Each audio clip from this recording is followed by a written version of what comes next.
ঢাকা বিশ্ববিদ্যালয়ের ক্যাম্পাসে এমন কিছু ঘটতে চলেছে যা গত কয়েক দশকেরও বেশি সময় ধরে কেউ কল্পনাও করতে পারেনি। রাতের অন্ধকারে যখন ক্যাম্পাসের অধিকাংশ শিক্ষার্থী ঘুমিয়ে থাকে, তখন কেন্দ্রীয় মসজিদের চারপাশে একটা অদ্ভুত নড়াচড়া শুরু হয়েছে।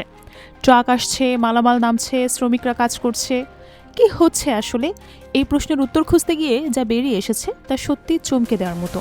দীর্ঘ ৬৫ বছর, এই সময়টা কম নয়। একটা মানুষ জন্মায়, বড় হয়, বুড়ো হয়ে যায়, কিন্তু ঢাকা বিশ্ববিদ্যালয়ের কেন্দ্রীয় মসজিদ এই পুরো সময়টায় যেন এক জায়গায় থমকে ছিল। কেউ এর দিকে ফিরেও তাকায়নি। অথচ এই মসজিদটি শুধু একটি ইবাদতখানা নয়, এটি এদেশের সর্বোচ্চ বিদ্যাপীঠের আত্মার একটি অংশ। প্রতিদিন হাজারো শিক্ষার্থী এখানে নামাজ পড়তে আসেন, আল্লাহর কাছে দোয়া করেন, নিজেদের পড়াশোনার জন্য, ভবিষ্যতের জন্য, দেশের জন্য। কিন্তু তারা কি পেয়েছেন এতদিন? একটি জীর্ণশীর্ণ ভবন যেখানে দেওয়ালের রং উঠে গেছে, ফ্যানগুলো কোনো মতে ঘুরছে, সাউন্ড সিস্টেম বলতে যা আছে তা দিয়ে খুতবা শুনতে কান পাততে হয়। কিন্তু হঠাৎ করে সব বদলে যেতে শুরু করেছে। গত কয়েকদিন ধরে মসজিদের চারপাশে যে কর্মযজ্ঞ চলছে তা দেখে অনেকেই অবাক হয়েছেন। কি হচ্ছে এখানে? এই প্রশ্নের উত্তর জানতে গিয়ে আমরা পৌঁছে গেছি এমন একটা তথ্যে যা শিক্ষার্থীদের মধ্যে উত্তেজনার ঢেউ তুলেছে। ডাকসুর ভিপি সাদিক নেতৃত্বে শুরু হয়েছে মসজিদের আমূল সংস্কার কার্যক্রম। কিন্তু এই সংস্কারের পরিকল্পনা শুনলে আপনার চোখ কপালে উঠবে। তুরস্কের ইস্তাম্বুলের কথা মনে পড়ে। সেখানকার মসজিদগুলো দেখলে মনে হয় স্বর্গের এক টুকরো পৃথিবী নেমে এসেছে। সুলতান আহমেদ মসজিদ, যাকে ব্লু মসজিদও বলা হয়, তার সৌন্দর্য দেখে মানুষ মুগ্ধ হয়ে যায়। আইয়া সোফিয়া, সুলেমানিয়া মসজিদ, এসব স্থাপত্যের কথা শুনলেই মনে একটা শান্তির অনুভূতি জাগে। এখন ভাবুন তো, ঢাকা বিশ্ববিদ্যালয়ের কেন্দ্রীয় মসজিদে যদি সেই তুরস্কের আধুনিক মসজিদগুলোর ছোঁয়া লাগে, তাহলে কেমন হবে? শুনতে স্বপ্নের মতো মনে হচ্ছে, তাই না? কিন্তু এটা স্বপ্ন নয়, বাস্তব হতে চলেছে। গল্পটা শুরু হয়েছিল কয়েক মাস আগে। ডাকসুর এই মেয়াদে যখন নতুন নেতৃত্ব এলো, তখন অনেকেই ভাবছিল এবারও হয়তো আগের মতোই চলবে। কিছু বক্তৃতা, কিছু অনুষ্ঠান, কিছু ফাইল চাপা দেওয়ার সমস্যা নিয়ে বৈঠক, ব্যাস এটুকুই। কিন্তু সাদিক এবং তার টিম একটু অন্যরকমভাবে চিন্তা করতে শুরু করলো। তারা ক্যাম্পাস ঘুরে ঘুরে দেখলো কোথায় কোথায় সমস্যা আছে, কি কি করা দরকার। এই ঘুরে বেড়ানোর সময়ই তাদের চোখে পড়ল কেন্দ্রীয় মসজিদের করুণ অবস্থা। প্রথম দিন যখন তারা মসজিদের ভেতরে ঢুকলো, তখন সত্যি অবাক হয়ে গেল। দেওয়ালের রং এমনভাবে উঠে গেছে যে মনে হচ্ছে কেউ যেন ইচ্ছে করে খুবলে খুবলে সেটা তুলেছে। ফ্যানগুলো ঘুরছে ঠিকই, কিন্তু বাতাস পাওয়া যাচ্ছে না। গরমের দিনে এখানে নামাজ পড়া মানে ঘামে ভিজে যাওয়া। সাউন্ড সিস্টেম, সেটা তো নামেই, মাইক্রোফোনে যা বলা হয় তার অর্ধেকও বোঝা যায় না। লাইটিং এমন যে মনে হয় অন্ধকার ঘরে একটা মোমবাতি জ্বলছে। আর অজুখানার কথা তো বলাই বাহুল্য, সেখানে গেলে নাক চেপে ধরতে হয়। পানির কল ঠিকমতো কাজ করে না, টাইলস ভাঙা, ড্রেন বন্ধ। কিন্তু সবচেয়ে বেশি কষ্ট পেল যখন তারা দেখলো নারী শিক্ষার্থীদের জন্য কোনো ব্যবস্থাই নেই। ঢাকা বিশ্ববিদ্যালয়ে হাজার হাজার নারী শিক্ষার্থী পড়ে, তাদের অনেকেই নিয়মিত নামাজ পড়তে চান, কিন্তু তাদের জন্য কোনো আলাদা জায়গা নেই, আলাদা অজুখানা নেই, ওয়াশরুম নেই। এত বছর ধরে এই বিষয়টা কেউ ভাবেনি, এটা ভাবতেও কষ্ট হয়। সাদিক খান সেদিন রাতে ঘুমাতেই পারেননি। তার মাথায় শুধু একটাই চিন্তা ঘুরপাক খাচ্ছে, এই মসজিদটাকে বদলাতে হবে। কিন্তু কিভাবে? বাজেট কোথা থেকে আসবে? বিশ্ববিদ্যালয় প্রশাসন রাজি হবে তো? নানা প্রশ্ন। কিন্তু তিনি হাল ছাড়লেন না। পরদিন থেকেই শুরু হলো পরিকল্পনা। প্রথমে তিনি বিশ্ববিদ্যালয়ের উপাচার্যের সঙ্গে দেখা করলেন, মসজিদের বর্তমান অবস্থার ছবি দেখালেন, ভিডিও দেখালেন, শিক্ষার্থীদের কষ্টের কথা বললেন। উপাচার্য প্রথমে একটু দ্বিধায় পড়লেন, কারণ বাজেট একটা বড় সমস্যা। কিন্তু সাদিক প্রস্তাব দিলেন যে ডাকসুর নিজস্ব ফান্ড থেকে একটা অংশ দেওয়া যেতে পারে, বাকিটা বিশ্ববিদ্যালয় এবং দাতাদের কাছ থেকে সংগ্রহ করা যাবে। এই প্রস্তাবে উপাচার্য সম্মত হলেন। কিন্তু টাকার ব্যবস্থা হলেই তো সব হয়ে যায় না। একটা মসজিদ সংস্কার করা মানে শুধু রং করা না, সম্পূর্ণ পরিকল্পনা দরকার। কেমন হবে নতুন মসজিদ, কি কি পরিবর্তন আনা হবে, এসব নিয়ে চিন্তাভাবনা শুরু হলো। এই সময়ে সাদিক খাইল তুরস্কের মসজিদগুলোর কথা। তিনি ইন্টারনেটে ঘাটাঘাটি করে দেখলেন তুরস্কের আধুনিক মসজিদগুলো কিভাবে ঐতিহ্য এবং আধুনিকতার মিশ্রণ ঘটিয়েছে। সেখানে এসি আছে, আধুনিক সাউন্ড সিস্টেম আছে, সুন্দর লাইটিং আছে, আরামদায়ক কার্পেট আছে, নারীদের জন্য আলাদা আলাদা ব্যবস্থা আছে। কিন্তু এত কিছুর মধ্যেও মসজিদের যে আধ্যাত্মিক পরিবেশ, সেটা নষ্ট হয়নি, বরং আরও বেড়েছে। এই মডেলটাই ঠিক করা হলো ঢাকা বিশ্ববিদ্যালয়ের কেন্দ্রীয় মসজিদের জন্য। কিন্তু কথা বলে শুরু হলো গুরু। কাজ শুরু করতে গিয়ে নানা বাধা এলো।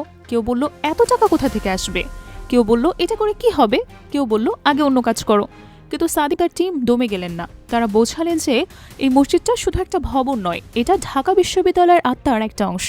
এখানে প্রতিদিন হাজারো শিক্ষার্থী আসেন, তারা এখানে আল্লাহর কাছে দোয়া করেন, শান্তি খোঁজেন। তাদের জন্য একটা সুন্দর পরিবেশ তৈরি করা কি আমাদের দায়িত্ব না? অবশেষে সব বাধা পেরিয়ে কাজ শুরু হলো। সেই দিনটা ছিল একটি ঐতিহাসিক দিন।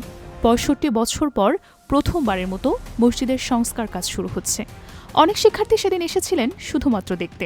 তাদের চোখে ছিল আশা, মুখে ছিল হাসি। একজন বলছিলেন, আমি 4 বছর ধরে মসজিদে নামাজ পড়ছি, প্রতিদিন মনে হতো কবে এটা ঠিক হবে, আজ সেই দিন এলো। কিন্তু সংস্কার বলতে আসলে কি হচ্ছে, চলুন একটু বিস্তারিত জানা যাক। প্রথমে আসে রঙের কথায়। মসজিদের পুরো দেওয়ালে নতুন রং দেওয়া হচ্ছে, কিন্তু এই রং সাধারণ কোনো রং নয়।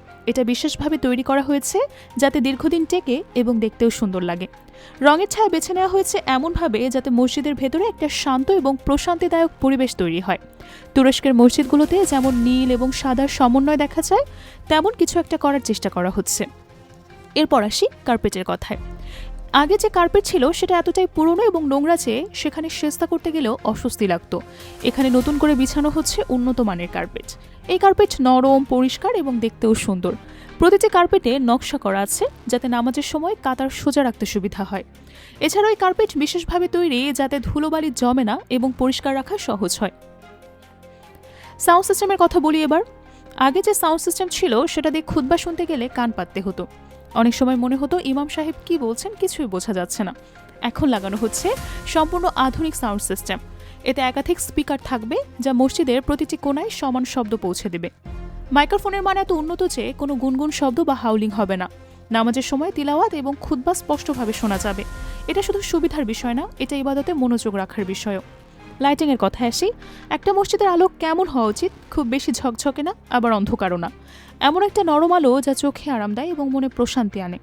এই ধারণা মাথায় রেখেই নতুন লাইটিং সিস্টেম ডিজাইন করা হয়েছে। এখানে এলইডি লাইট ব্যবহার করা হচ্ছে যা বিদ্যুৎ সাশ্রয়ী এবং দীর্ঘস্থায়ী। কিন্তু শুধু তাই না, আলোর রং এবং তীব্রতা এমনভাবে ঠিক করা হয়েছে যাতে মসজিদের ভেতরে একটা স্বর্গীয় পরিবেশ তৈরি হয়।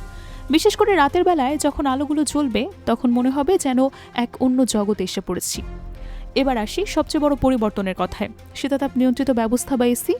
ঢাকায় গরমের দিনগুলো কেমন সেটা সবাই জানেন। তাপমাত্রা 40 ডিগ্রির উপরে চলে যায়, আর্দ্রতা এত বেশি যে শরীর ঘেমে নিয়ে যায়। এই অবস্থায় মসজিদে এসে নামাজ পড়া সত্যি কষ্টের ছিল। অনেকে গরমের কারণেই মসজিদে আসা বাদ দিয়ে দিতেন। এখন সেই সমস্যার সমাধান হতে চলেছে। পুরো মসজিদকে এসি করা হচ্ছে। গরমের দিনেও এখন আরামে নামাজ পড়া যাবে। মনোযোগ থাকবে ইবাদতে, গরমে না। কিন্তু এত কিছুর মধ্যে সবচেয়ে গুরুত্বপূর্ণ যে পরিবর্তন সেটা হলো নারী শিক্ষার্থীদের জন্য ব্যবস্থা। এতদিন তাদের জন্য কোনো আলাদা জায়গা ছিল না, অথচ ঢাকা বিশ্ববিদ্যালয়ে নারী শিক্ষার্থীর সংখ্যা কম না। তারাও নিয়মিত নামাজ পড়তে চান, কিন্তু সেই সুযোগ ছিল না। এখন সেই সমস্যার সমাধান হচ্ছে। মসজিদে নারী শিক্ষার্থীদের জন্য আলাদা নামাজের স্থান তৈরি করা হচ্ছে। অজুখানার কথা আলাদা করেই বলতে হয়। আগের অজুখানা ছিল যে কতটা খারাপ সেটা যারা ব্যবহার করেছেন তারা জানেন। পানির কল অর্ধেক কাজ করতো না, যেগুলো করতো সেগুলো থেকে পানির চাপ ছিল এত কম যে অজু করতে অনেক সময় লাগতো। টাইলস ভাঙা ছিল, ড্রেন বন্ধ থাকতো, দুর্গন্ধ বেরোতো। এখন পুরো অজুখানা নতুন করে তৈরি হচ্ছে। আধুনিক ডিজাইন, নতুন টাইলস, ভালো পানির ব্যবস্থা, পরিষ্কার পরিচ্ছন্ন পরিবেশ। অজু করার আসন সংখ্যাও বাড়ানো হচ্ছে যাতে বড় জামাতের সময়ও লাইন না লাগে।